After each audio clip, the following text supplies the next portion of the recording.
Welcome, I'm Mary Polcheninoff, and this is Sure Things. We're just starting November now, pretty much in the middle of it, and our students and children have been back at school.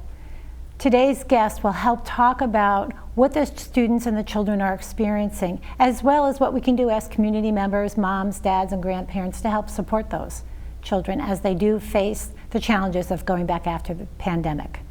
Today I'd like to welcome Dr. Laura Saunders. Welcome. Thank you. You're a psychologist at the Institute of Living? Yes, I am. Yeah. Well, thanks for joining us today, because as I said, we talked a bit earlier, from some of my experiences I'm having now, I can hear things bubbling up about with the students going back to school and the children going back. But to start, could you tell us a bit about your background? So my background is really child and adolescent. I'm a child and adolescent psychologist. I've been under the rubric of Hartford Hospital for about 30 years, despite my otherwise youthful appearance. So I've done inpatient, child and adolescent psychiatric inpatient, and now I currently run a program in young adult services for LGBTQ youth and young adults. Wow, so you've been there for quite a while. So Yes. you bring the experience to this topic. Absolutely. For sure. So what I was curious, over the pandemic, did you see a rise in children couldn't come in, right? So you're doing Zoom. So right. How did you handle all that challenge there? So the mental health issues really have come in waves over the past 20 months. I think, the first probably 4 months, people were just kind of in shock. None of us have ever experienced anything like this in our lifetimes. And, and I think in the beginning we all believed it was just going to be a short while, And then, there was a lot of consternation around kids starting school in the 2020 school year, not knowing how that was going to go. And, based on the school system, people were in person, people were hybrid, people were remote, especially if they had risk factors. And so I think it actually created a lot of internal disruption for young people, because children thrive on structure and routine. Now, younger children thrive on it, need it even more, but teens need it also. So the more that there was just great uncertainty in how things were unfolding, and I think what developed in them is they just felt like they never knew when the next shoe was going to drop. When everything's going okay, and bam, someone gets COVID that they've had exposure to, so now they have to go out for a period of time, and so there was this great uncertainty, and with that uncertainty, I think it increases stress and anxiety. With the students at home. Right. Yeah, I'm sure with them coming back now, most students, well, everyone's really pretty much back, even though it's with the masks. But what have you noticed now, since the students are back at school, they should be getting back into the routine, and what do you notice happening? So in conversations with some elementary school teachers, and certainly in my observation as well, we're seeing a fair amount of burnout in kids. Which really, this is the fall, right? Kids have been in school a couple of months. This is really not the time when you see burnout. Usually that's more for the spring. But I think it's just, the higher stress levels. They see higher levels of irritability, apathy, difficulty concentrating, some social difficulties. So it's a lot more for teachers to manage. And I really worry about teachers, because they're frontline folks too. Oh, yeah. And they have a really difficult job in trying to manage things with masks on, and try to manage protocols. So I think our teachers are doing tremendously hard work in trying to manage all this. I agree with you. It's interesting when you first said that about burnout and you said the children, I was expecting you were going to say teachers, because I know they've been going through so much, and yes, they can get professional development, but I know that there are so many stressors with the difference with the students coming back, and you have the expectations that they face as professionals and all that they have to accomplish. So I know there's that stress there. When you talk to the teachers and when you talk to parents of these students, what signals or what signs would you say, hey, look out for this? This might be a sign that they're going through some stress. So parents know their children, and they know what their typical energy is like. They know what their typical routines are like. And so I get concerned, and I tell parents to sort of be a little bit on higher alert when you see significant changes in your child's baseline, right? If their baseline is sort of low energy, you don't get as worried. But if you generally have a high energy child who likes to be involved in activities, who likes to, socialize, because we can let kids do those things now, whereas a year ago we really couldn't. When you see significant changes in your child, and I don't mean just for a day and not even just for a week, we're talking about changes that are a little bit more chronic over time, and I get particularly concerned when it interferes or hinders their functioning in some way. And very often parents get a view of their kids, but I always encourage parents to check in with teachers or school support personnel, get someone else's perspective on how they're doing. Are they holding it together all through the school day and then coming home and just being wiped out and not leaving their bed? Or are they doing things that are they're giving up on things that they previously used to enjoy. They used to love to play soccer or go to dance, and now they don't want to do any of those things. So I want to look for changes and things that hinder their functioning. Okay, and you made an interesting point. I just wanted to follow up on that, because you talked about checking in with the teachers. I was going to ask that question, do you think the parents should? So they're going to check in with the teachers and say, hey, how's my student doing?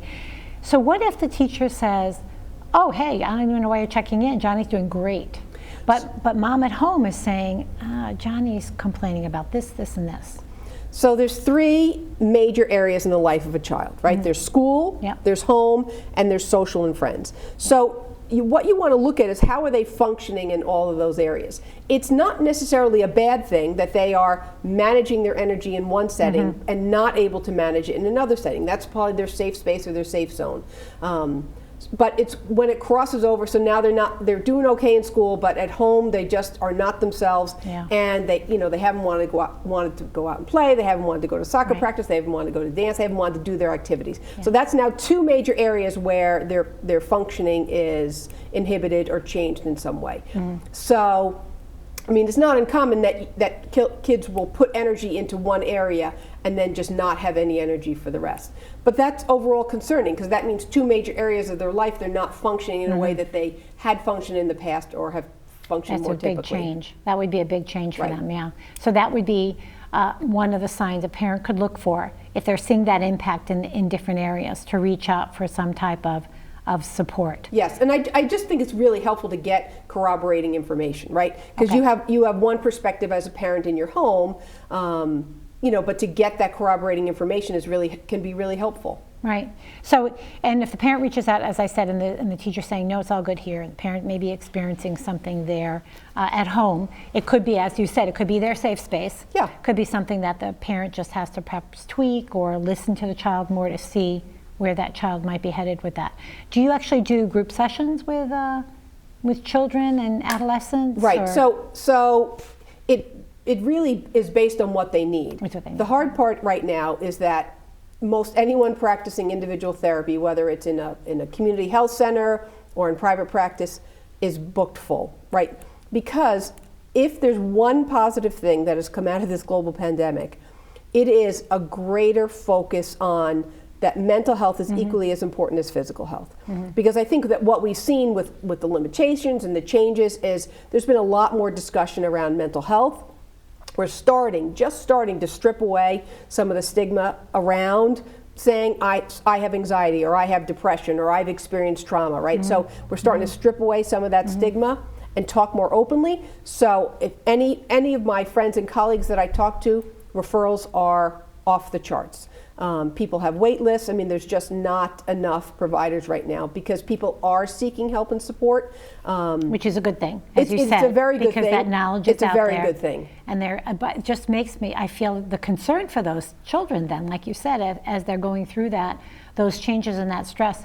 And then I'm also thinking about, you have those mental health, those support needs needed there.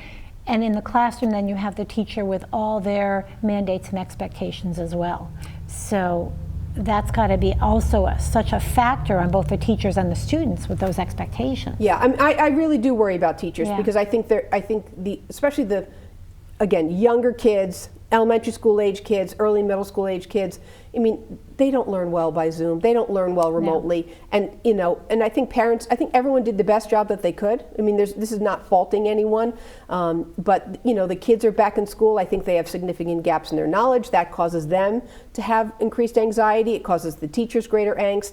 They have some social deficits. They missed a lot of that developmental social time that's so critical for their social emotional development. So it's really been a very difficult transition. And while I think that people are doing the best that they can, it's really important to acknowledge the level of stress that people are experiencing.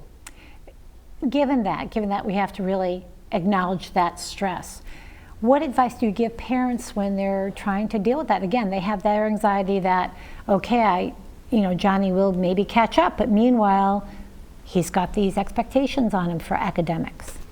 So it's difficult, and I think it's about navigating what is most important for us to manage today, right?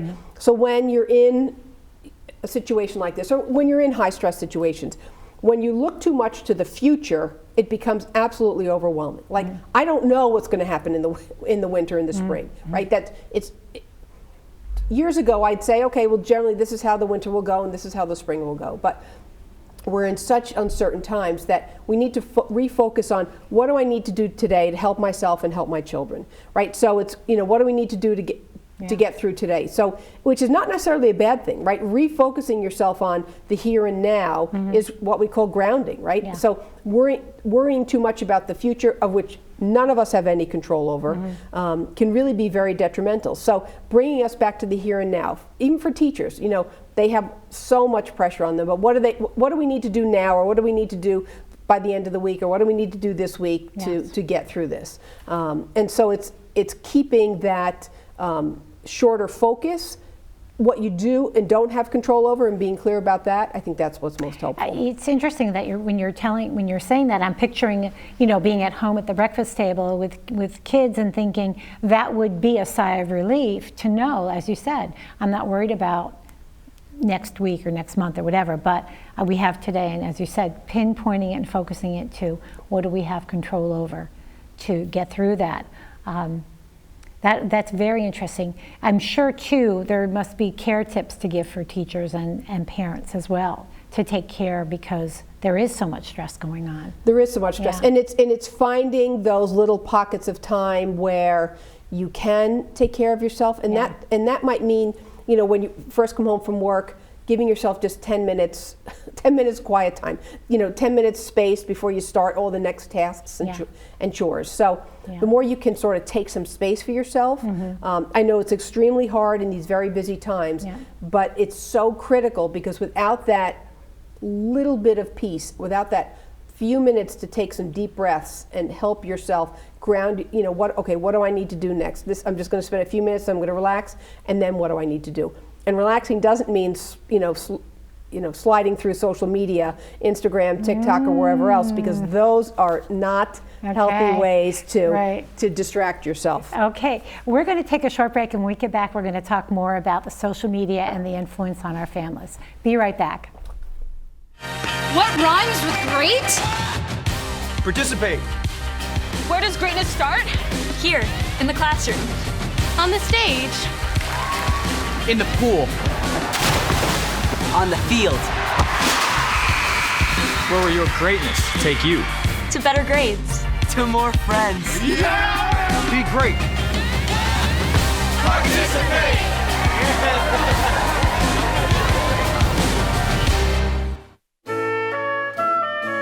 People ask me, is it hard to figure out if I should get tested for coronavirus?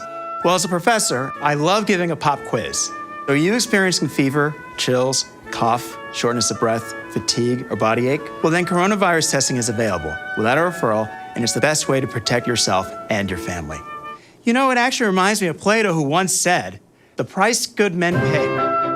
Okay, I deserve that.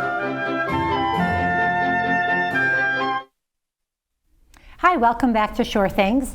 We're here today with Dr. Laura Saunders from the Institute of Living. And just before break, we were going to talk about social media. You brought it up. Now that's a hot topic.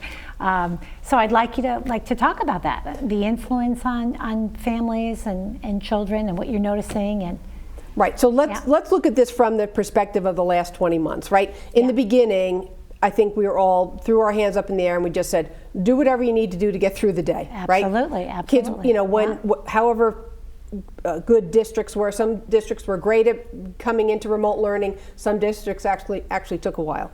But so you realize that, oh my goodness, my child's on a screen for 3, 4, 5 hours a day. Sure. Usually it was a shortened day. And then, I have to work, I'm working remotely too, and so I can't really monitor what my kids are doing. So they were on screens many, many hours a day. Yes. But it was a result of the circumstances. And would have been way too much pressure on parents to say, you really have to monitor everything and you have to structure that time, when they're just surviving as well. Yeah. So I think we, even as professionals, we said, just do what you need to do to get by. Get through. Yeah. Now it's changing. And I do worry about the influence of social media, the negative influence of social media, because it is such a distorted view of what is real, right? I remember doing, different media interviews, 10, 15 years ago, talking about how, the images in magazines and how they impacted young girls, right? And they were airbrushing, and doing everything changed, right. and how that affects what's real. Now with TikTok and Snapchat and some of these other, Instagram, what you see is just such a tiny snap of someone's life, and you think it's comical, you think it's about creating these silly little things, and none of it's real life.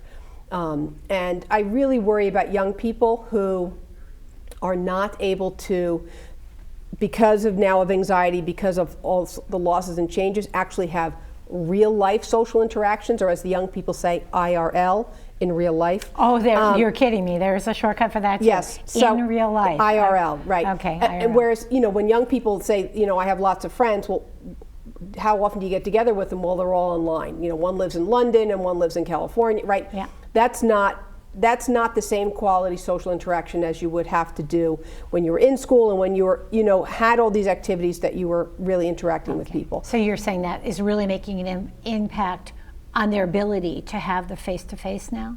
I think it's having a negative impact on their social emotional development. Yeah. Because the reality is, we have to learn to interact with each other, right? We have to learn to, when you walk into a room, you look at them, you greet them, you say hello, you shake someone's hand, whatever it is that you do. And with so much, I think there's been increases in social anxiety because those with some amount of anxiety just retreated. And obviously those individuals that had greater vulnerabilities, that had predisposition to anxiety or depression, or had, more chaotic home lives, or had previously experienced trauma, right? Those with vulnerabilities, it was a lot more difficult for them, and I think they just sort of retreated. So it's going to take a lot of extra work for us to kind of get those kids, those young people, through their social emotional and more challenges and help them reach some of those milestones. I can imagine. Just take any adolescence and all the development you're going through there, and all the insecurities you have. Right. And then you, as you said, you go on TikTok or Snapchat and you see someone's life looks so much better.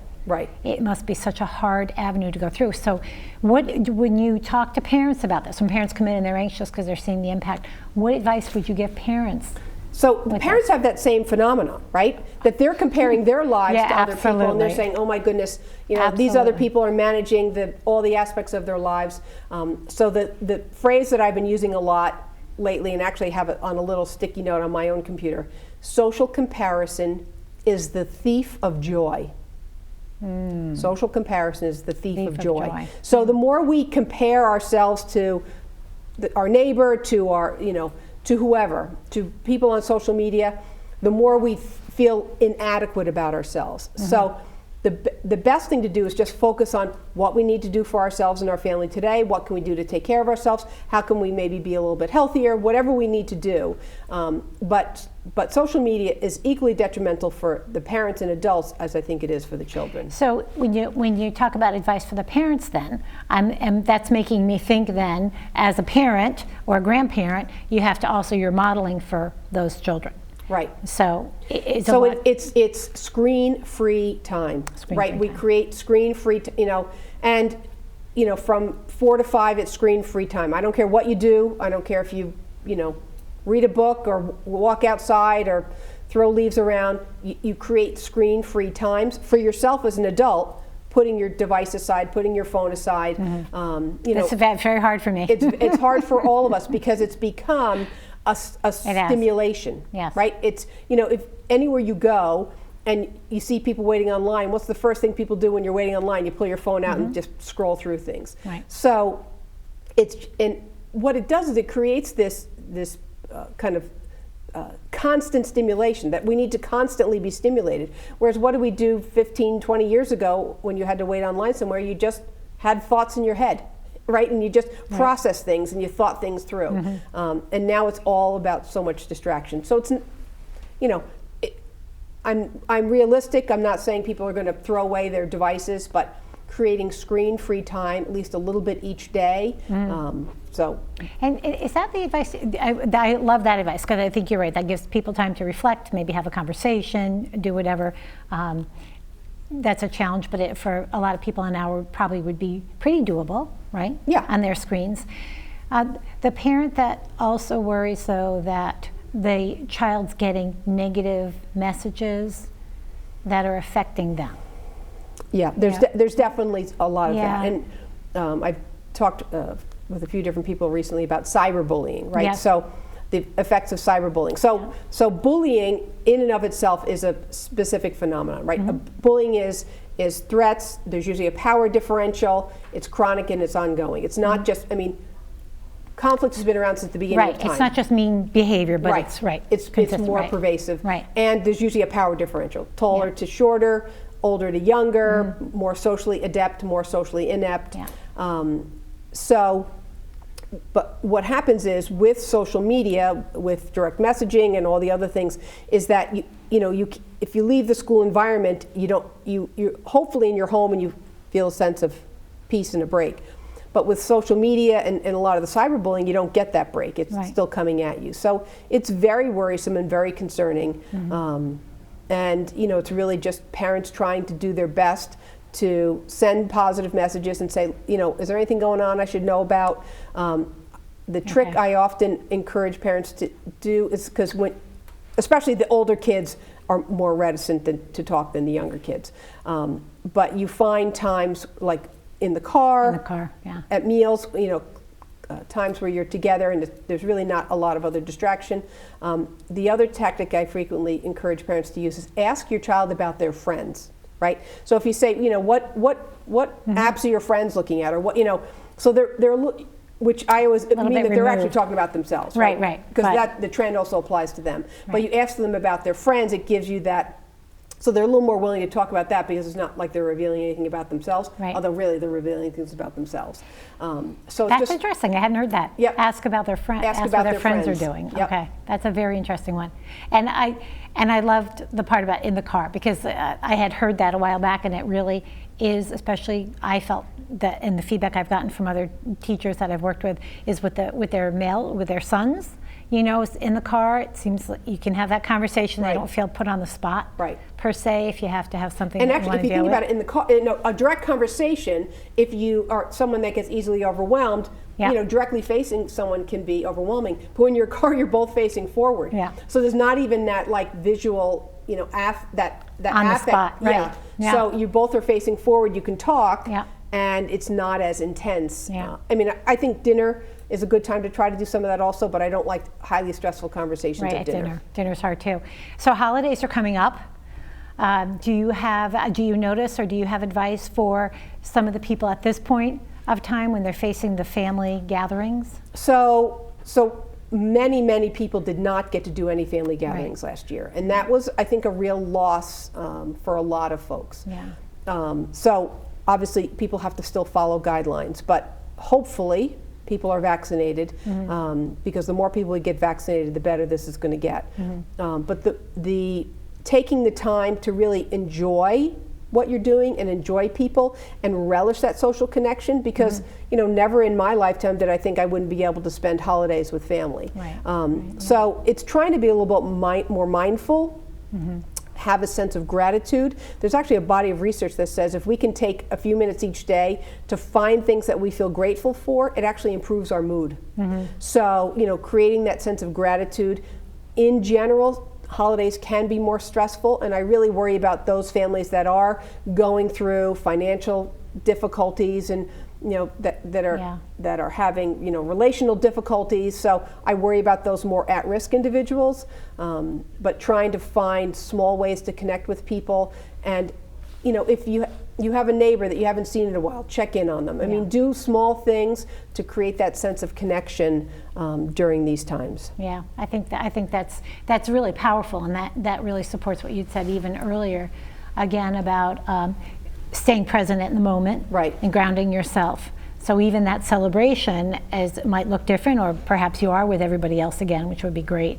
But taking that time to enjoy, right, in that moment, and to appreciate because we lost some of these things, right? And God forbid, some people, a lot of people have died of COVID, so people have lost family members, and so just trying to be a little bit more appreciative, have a little bit of gratitude, hold a little bit of gratitude each day. Yeah. It does actually help improve your mood. That's good to know. Good to know. Well, I want to thank you. I'm very grateful you were here today and you got to speak to us about children, families, and reaching out and giving us suggestions to help us get through this time and to look forward to the holidays. So I want to thank you, and I certainly wish you a good holiday season. Yes, thank you. As we get ready for it. Thank you for tuning in. If you have any feedback, questions, or ideas for the show, please send them to surethingsct@gmail.com. Hope to see you again. Bye-bye.